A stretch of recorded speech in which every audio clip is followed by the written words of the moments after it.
So I don't have an investment trust background. My background stems from the 80s, where I was a strategy management consultant. And then I went on in the 90s to be a marketing director and commercial director for consumer goods companies and retail-based companies. In the noughties, I was managing director, CEO for digital companies in the leisure sector. And then in 2011, I recycled myself as a portfolio non-executive director. And I sit on the board of FNC Investment Trust, of course, but also on the board of Air France, We Are Vista, Marshall Motors, the Share Centre. And I have quite an international background because throughout my career I worked in several countries, and travel is my passion. So I travel both for work and for personal reason extensively.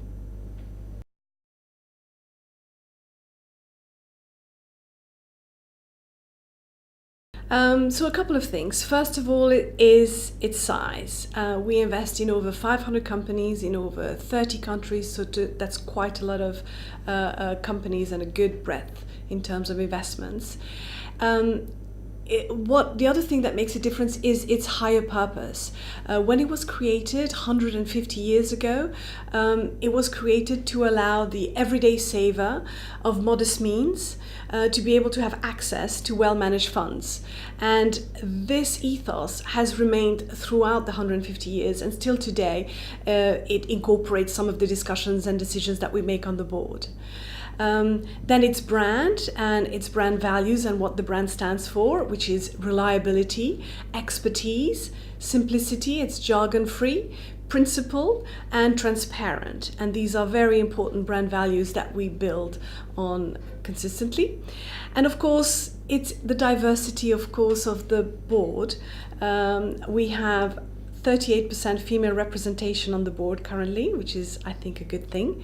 But more importantly, what we have is a very good diversity of experience. We have private equity specialists, we have retailers, we have bankers, we have investment trust specialists, we have diplomats, and all of that experience comes into account in our discussions and decisions at the board.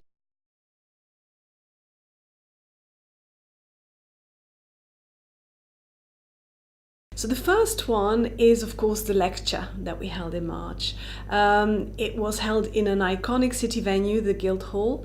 It's the very first time that we've done something to that scale. We had a very interesting mixed audience. We had school children, we had shareholders, we had competition winners. So there was an amazing vibe in the room. And we had wonderful speakers, one of which that really inspired me was Dr. Eliza Philby, who did a presentation, a really interesting one about millennials and how to motivate them and what are they looking for, which of course was highly inspiring and very relevant for us. The second highlight is the change of name. We went from Foreign and Colonial Investment Trust to FNC Investment Trust.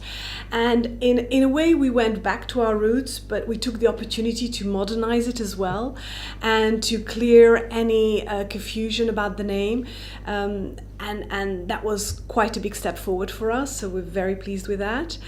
And then finally, it was the big bus. We had this big bus going around the country, not just in London, but it went up north, it went to Manchester and a number of other cities, and it was combining education and fun. We went around a few schools in each of the regions, and sort of we talked about the importance of money, but also the importance of saving. And we gave them all a little piggy bank. And we had this very highly decorated bus on FNC Investment Trust going around the country, educating the next generation of school children.